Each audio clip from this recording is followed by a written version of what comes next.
the wonderful thing about this panel is that it's relatively short and sweet. I've spoken to all of my co-panelists, so we have a lively discussion in front of you with lots of contention and disagreement ahead, so I hope you remain in your seats. That always keeps me attentive.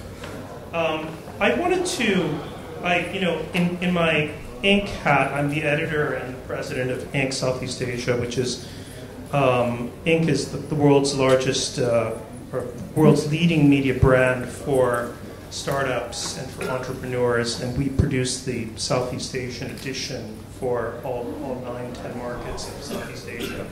In that capacity, we produced a issue last year looking at the media landscape in Southeast Asia, and I was rather proud of it. And we looked at 15 to 20 emerging companies, and I'm happy to say that Vidsi was one of them. I think Rakuten Viki was perhaps disqualified due to a legal jurisdiction issue, but would have no doubt appeared on the list, as would have Brave Bison had they been based here. So one of the things that came out of that look at the survey of the media landscape here, there were two issues that particularly struck me as important and worthy of discussion. One is that as a journalist and content creator, we often hear the phrase "content is king," and I've always been bothered by this phrase because I don't feel like it's really true. So one of the assertions that we made in the issue was that content is no longer king. It may have a sort of place in the royal court, but the real kings of content today are the platforms that distribute content, the digital platforms that distribute content, whether they be YouTube, Facebook, or the other OTT platforms that have emerged, the smaller ones. And increasingly, content creators are at the mercy, if you want to put it that way, of these larger platforms. So that's how I want to begin the discussion. So why don't I begin it with you, please? We talked a little bit about this already. Right. So, I mean, by the way, that article is great. You guys should read that article. It's called The New Media Mongol in Southeast Asia. I think it's talking about the different landscape we are looking at right now.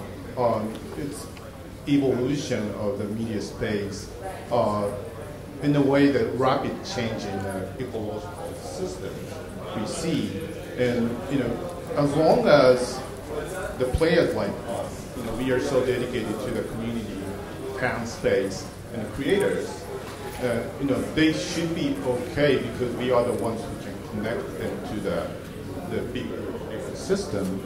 But we are, I guess it's, we have been listening to our fan community really closely all the time.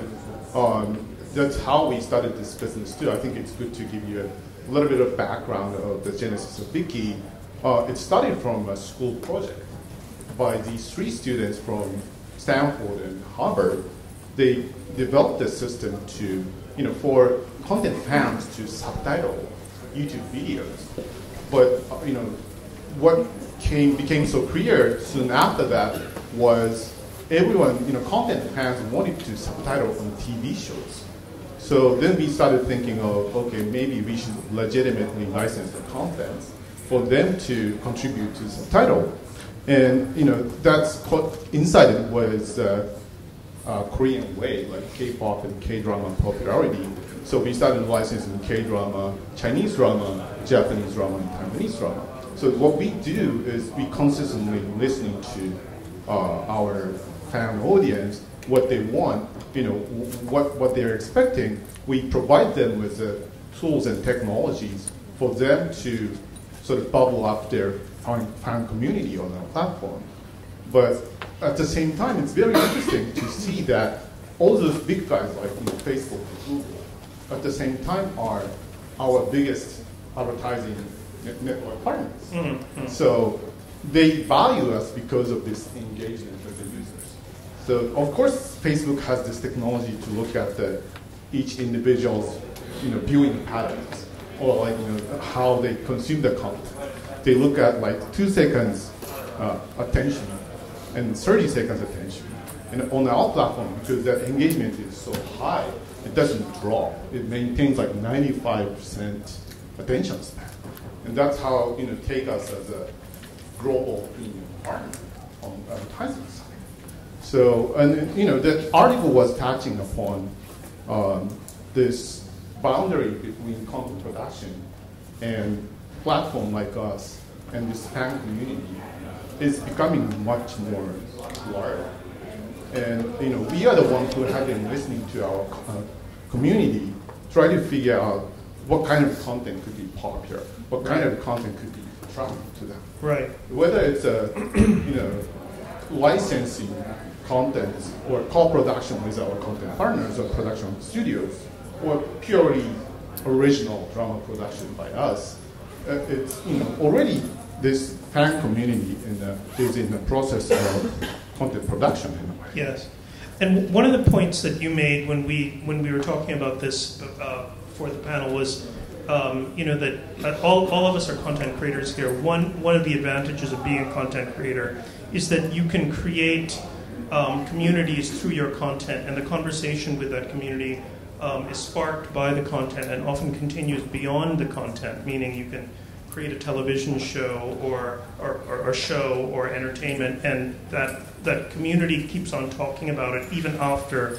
the show is over. I was wondering, Caroline, what your perspectives on your relationship with your own distribution partners, are.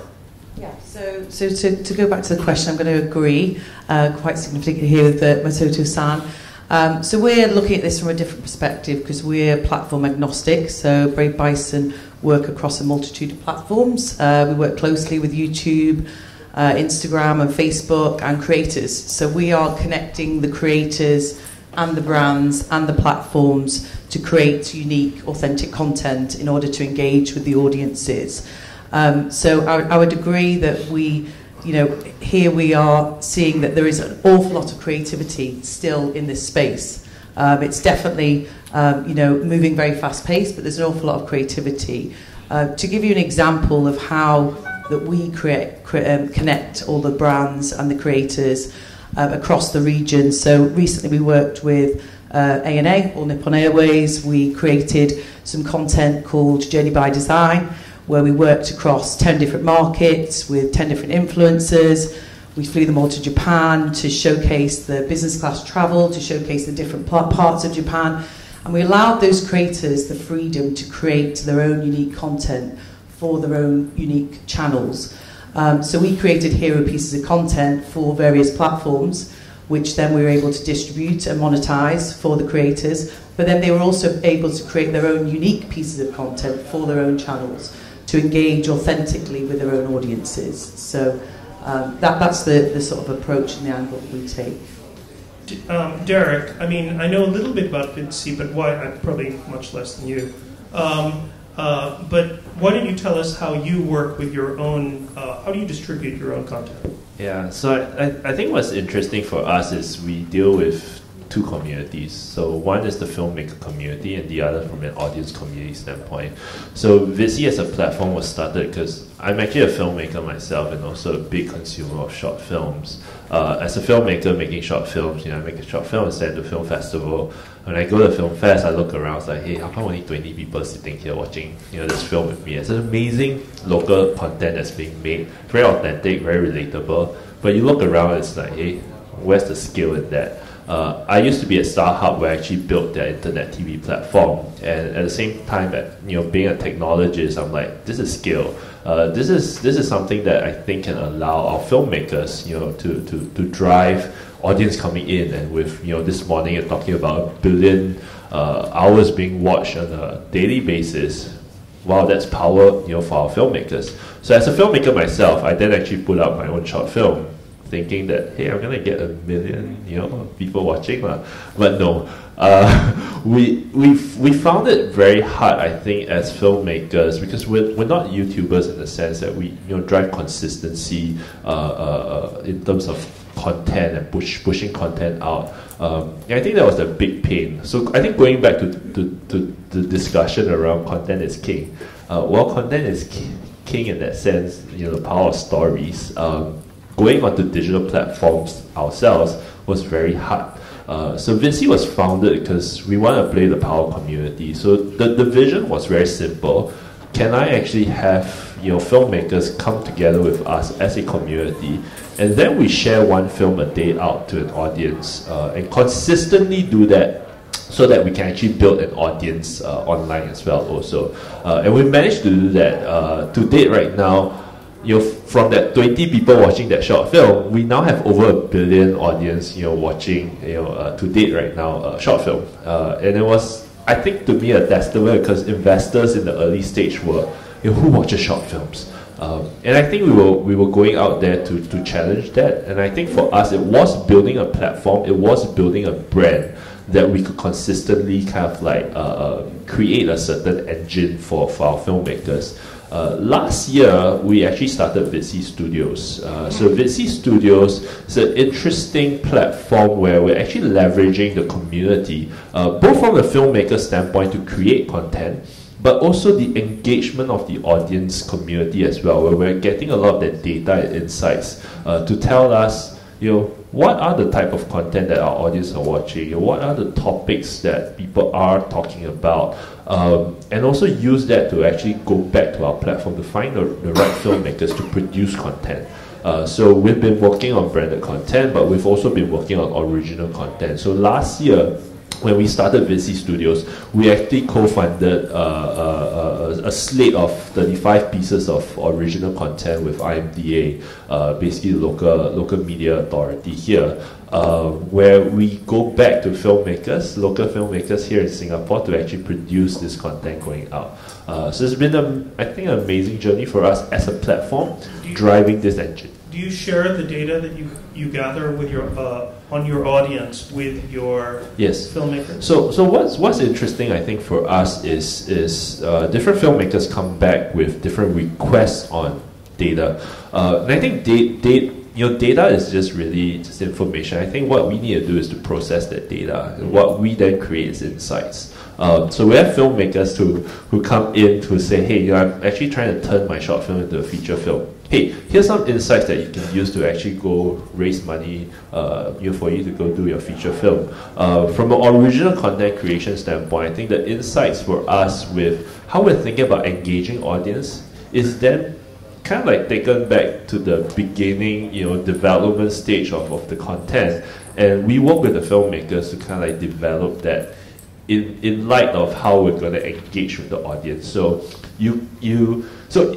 data is not everything. Data don't tell you what to do. I think there is, as filmmakers, we use filmmaking as a certain tool.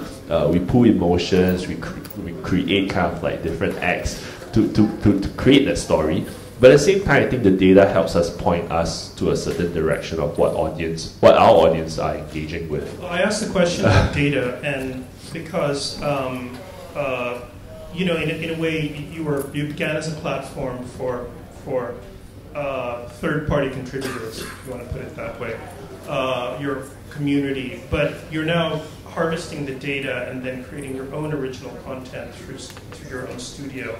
And that seems to be a pattern that I see amongst many so-called platform creators, that they take the data that they gather from their original sort of third-party contributors, and then they begin to harvest that data and create content of their own that is targeted more at those specific audiences. And I know that Rakuten Viki is doing that to some extent as well. Yeah, well, absolutely. So, we are, of course, looking at this quantitative data, how much they consume that our content on the platform, or, what is their watching behavior, and try to make it useful to optimize our product for their watching behavior, for their discoveries. Try to use that as a giving better watching experience and leverage that to advertising subscription business we have as a monetization. But our capability, what's so different from those bigger players like Netflix, Hulu, Facebook, and Amazon Prime, is we have a voice to talk to our community people too. So it's more about, this time it's qualitative data. We know how to talk to them. We sometimes even directly talk to them. So our community development team has been doing a remarkable job. And it's really difficult to talk to them if it's an online community bubbled up toward this very particular Panda object. And you have to be really careful too. So, but essentially what we are trying to do is combining these qualitative data and quantitative data and make it as a useful insight. And how often does that work? I mean, quantitative data is not that difficult to gather anymore. Mm-hmm. Qualitative data is somewhat more difficult to gather. But then putting the two together and then creating an actual piece of content based on the analysis of that data is something that seems to me largely unknown. Yeah, how often does it work? It has been difficult for years, but now we are having, I would say, it's kind of secret sauce, but we can sort of predict the hit titles or blockbusters.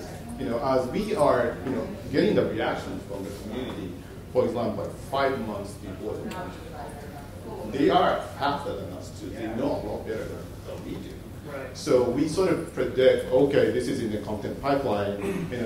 This should be a blockbuster hit title in this coming September. Or these type of stuff. We have been working really hard, but we have a good sense of how popular this content can be. Right.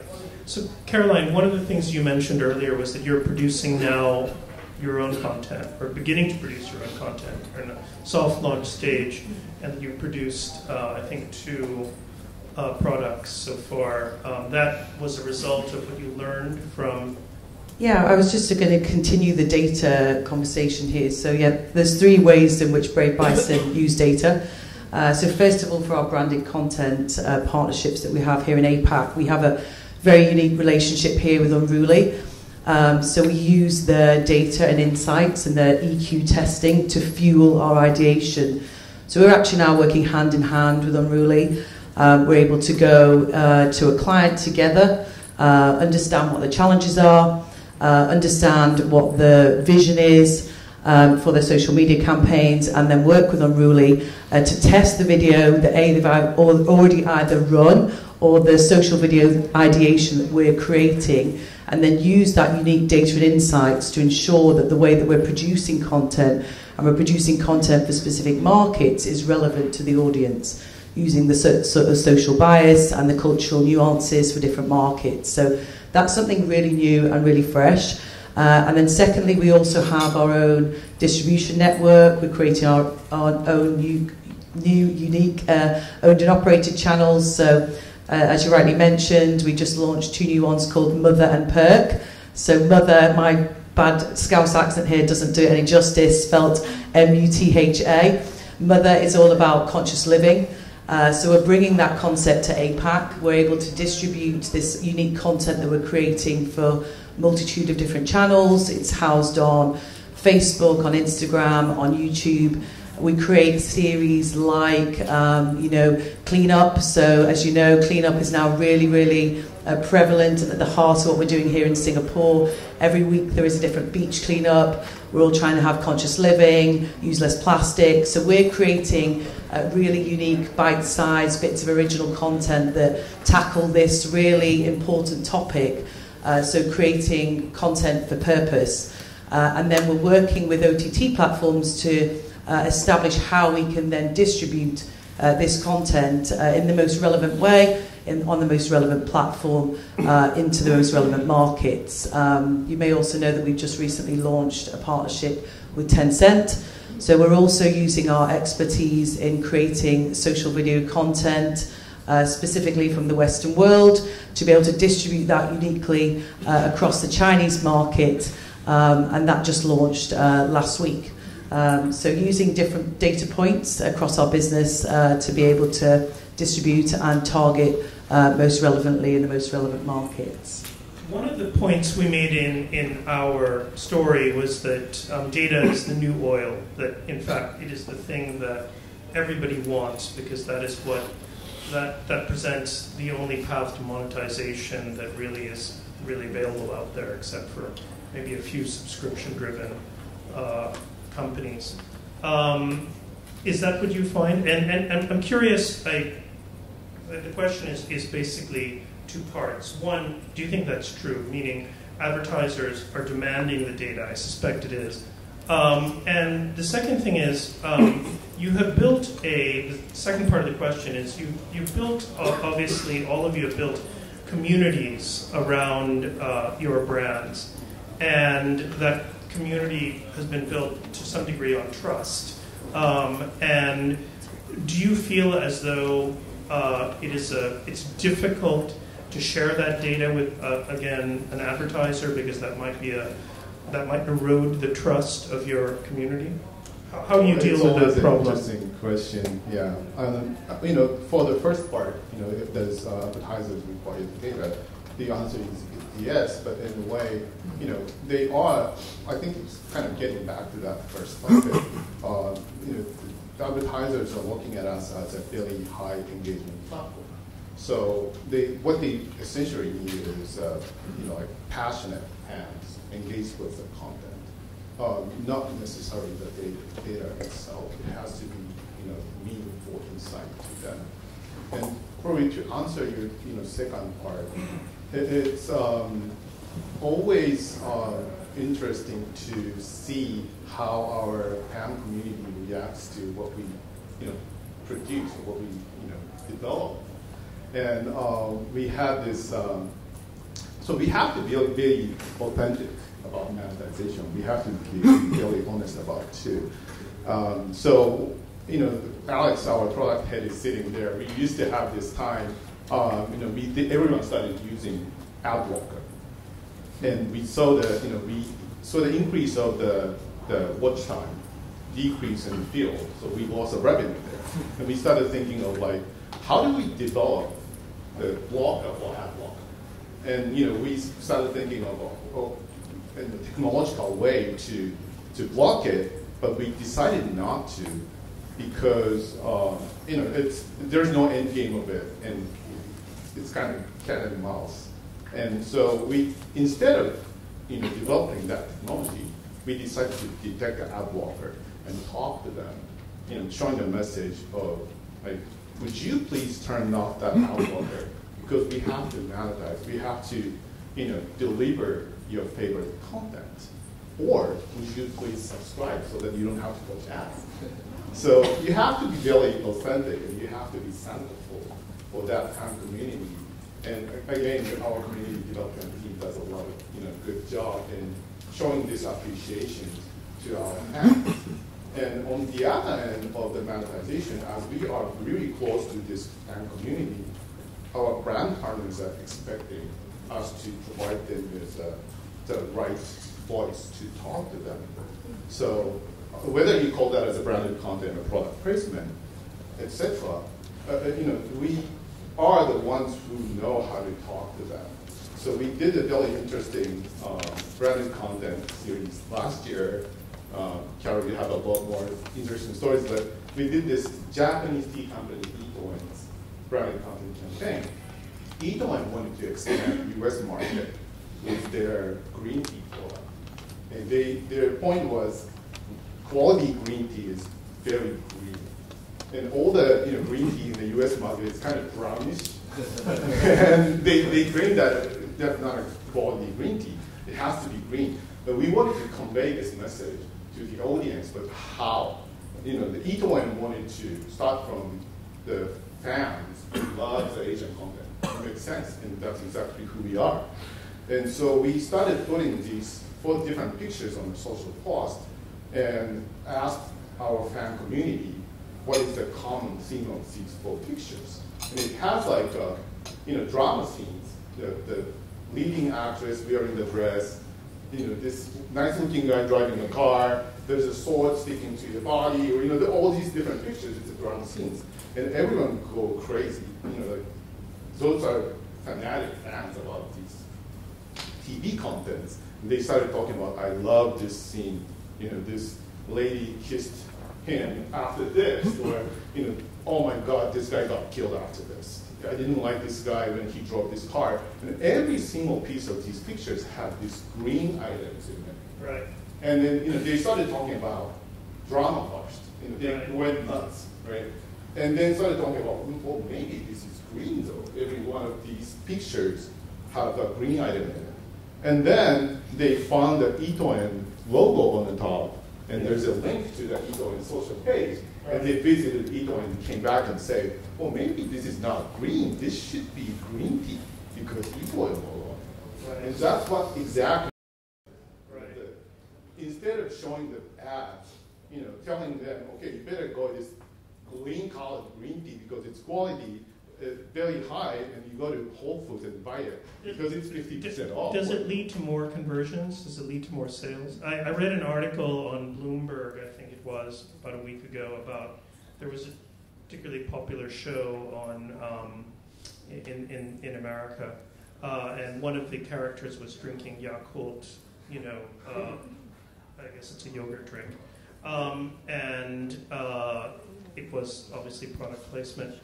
But what I wondered, and it wasn't clear to me from that article, was whether or not it actually led to a spike of sales in Yakult, and whether or not that spike would continue even if it had led to a temporary spike. The data that I've seen actually kind of contradicts the point, because conversion rates are relatively low across social media platforms, even the most engaged ones like Facebook. What's your own perspective on that, Caroline? Let's be honest here. I think, especially in this part of the world, there definitely isn't enough data. We are definitely still growing in this space. We have many tools that we can use, to find ourselves suitable creators or influencers for any given campaign. But it's very much a question of technology versus people. So, it's very important that we actually apply the human instinct and a human touch to what we're doing, and that's exactly what we do. So we maybe use tools to find the right influencers for the right campaign that matches with the brand objective, but then we have a person that actually vets all of this information, or actually just uses their own common sense based on the brand identity. So I think, to your point, it's very important that we aren't getting ruled over by data or by tools, but in the social media space, it's really important to have that element of human touch so we can actually make sure that this is authentic. Let's remember, social media, the whole reason for this and the way that we grow and we remain true to our originality is authenticity, and creating content with the right creators that is actually going to resonate. So, for example, we just started to run a couple of unique series here in Asia. We're working with a really famous Korean influencer called Gabby Cook, who won the Korean MasterChef, and we're starting to create some unique series for OTT platforms that will engage with audiences based on the insight that we've received from those platforms. So very much matching a creator with a platform, bringing them together, and not necessarily waiting for a brand to come to us to ask us then to match them with a creator. So taking it, flipping it on its head and taking it from a different approach. And so yes, we use data points at all times, but I think it's really important to make sure that that's not at the forefront. It's not the key, that we're combining all of those elements together. Right. Derek, what's your own view? Meaning, what do you see the future of VidSeas? Are you going to turn into a Netflix, or are you going to charge for a subscription-based model, or is it going to be a hybrid of advertising and other forms of revenue? Yeah, maybe to address kind of like the previous point first. I think what's interesting for us is, again, how we consistently engage an audience base, growing community with stories, with films. And what we've been doing is actually try and translate that learnings back to brand partners that we're working with. The idea that brands can become a media publisher in that sense, creating content. But I think a lot of the mindset of marketing needs to kind of like be challenged and changed a little in that sense. For us, being very consistent in delivering that story, what we started to do, for example, with Unilever, because we're part of the Unilever Foundry, is actually starting to work with some of the brands there to actually produce stories on a very consistent manner. So one example is Vaseline. We actually went in to develop a social documentary series. We kicked off 2 episodes this year, looking to kind of slate up more episodes in the following year. But it touches, I think, from a consistent messaging standpoint, where Vaseline is there for example, the silver generation here in Singapore, just giving them that little touch of comfort. Life goes on, small cut, put a bit of Vaseline, life goes on. And we created stories that are based on, a 70-year-old knife sharpener. Again, another grandpa, story about grandpa and his grandson. He's a cobbler and the grandson is actually a sailor. How they use Vaseline. So we're creating all these little stories, and I think it propagates kind of like message of what the brand really represents, and the consistency in messaging of how they want to deliver, their not just the brand but also their product within kind of like that message. I think that's something that we're trying to educate, I think, more brands to kind of like deliver. So going on to that monetization question, I think on our platform, definitely I think we see that as a form of hybrid, advertising, but a lot of it leveraging very native advertising, through stories. Because if we go back to our core mission as a platform, we're empowering storytellers. So, that data question of how we bring that data back to our filmmakers, what we're doing is we're giving that insight, but we're giving them opportunities to actually work on such projects, to actually propel them forward as well also in their careers. One example, we work with a fresh grad. She just graduated from NTU in the film school here in Singapore, and we saw her documentary thesis film. It was great. And with our Vitsi originals, we actually say, hey, this year we give you a slate of 5 episodes. You go work on it, and she's able to. She's able to be empowered to actually go on to make that series of 5 episodes, and the series is done pretty well. I think it has done about 1.5 million views locally here in Singapore. And it's pretty interesting that she's now taking that format to actually work with more brands as well. Also, so again, equipping her fresh out of school and say, hey, I just done this 5 episodes. Can I do more? Can I grow myself as a documentary filmmaker as well? So that I think that monetization is something that's very aligned with our community of filmmakers. Now, on the other side, with our community of audience, I think very much with what Makoto-san is talking about with Vicky, I think it's empowering now the audience to be part of that journey through original content creation. So something that we've launched is actually it's subscription, but it's very different from the likes of your Netflix. I think we go around the thought of a patron model. So audience being patrons to, I think, the platform and the filmmakers. And with that, if we can develop 1,000 true fans, and that 1,000 true fans gives us $100 every month, that's a lot of money to actually produce original content for filmmakers. So that's something that I think we're trying to challenge that model. But to your question on becoming the Netflix, I think we tend closer to the Netflix, being that short form Netflix, rather than being a UGC platform like YouTube. So I think we're in between, but we do tend a bit closer to Netflix in that sense. Yeah. One last question, because I think we're running out of time. And this was, sort of related to what you were talking about with Netflix.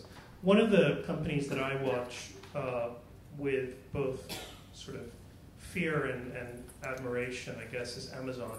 And because, they have created their own sort of version of Netflix through Amazon Prime.